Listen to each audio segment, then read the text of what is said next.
In today's episode, Ryan asks, I have the .net for my company's domain name and the .com is now available. Uh, I get a lot of traffic to my .net. Is there any benefit of changing the URL for my company website from .net to .com, or should I just forward it? Well, it's a good question.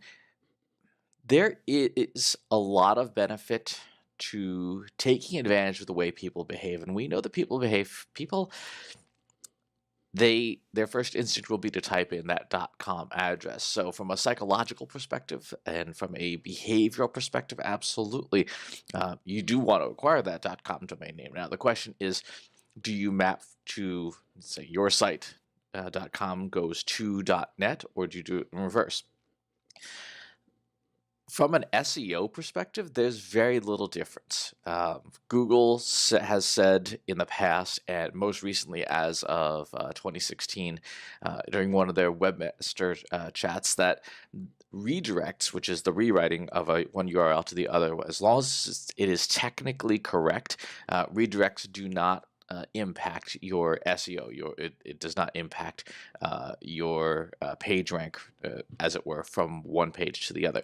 What does matter is the technical correctness of the site. So if you have URLs that do not get rewritten properly, then that can have an impact on your site, because the search engine will see it as an error, it will see it as a mistake, and you will get penalized for pages just not showing up, right? So if you had rank for a page on the .net and you forwarded it and the forwarding got rewritten incorrectly, then that would have some impact. So my inclination to this question would be, leave the existing website as it is, the .net, and forward the .com to the .net, because right now there aren't any inbound links, or probably not any of value to the .com if it's been a parked domain, whereas your .net website really has the juice. You're getting a lot of traffic, and so you've probably got a decent number of inbound links. So you definitely want to avoid breaking things if you can avoid it.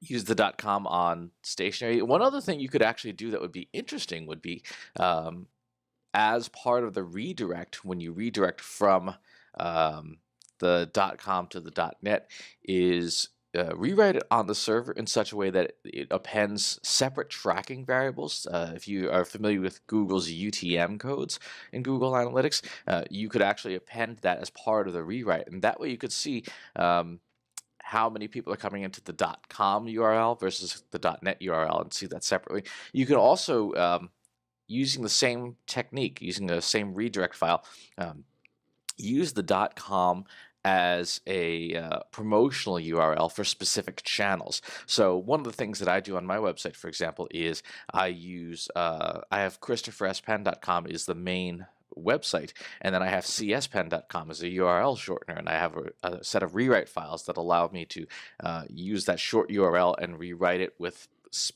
called specials, for lack of a better word, so that I can track what's happening with specific promotional URLs back to my main website, and it adds those UTM tracking codes to the URL as it forwards them. So you can use that not just as a placeholder or as an easy memorable URL, but as actual promotional URL. If you've ever, for example, set up a custom link shortener with a company like Bitly, you could use that domain as the custom URL shortener. So there's some opportunity there to do some interesting stuff. But overall, as a general rule, try to avoid breaking what's working unless there's a compelling strategic reason. And in this case, I think the reason isn't strong enough to break the .net, but you still want to preserve that psychological behavioral aspect of the .com and just doing the forwarding. So good question. SEO questions are always fun because they are the answer may change depending on what the various search engines have said. So as always, please subscribe to the YouTube channel and the newsletter. We'll talk to you soon. Take care. If you want help with your company's data and analytics, visit braintrustinsights.com today and let us know how we can help you.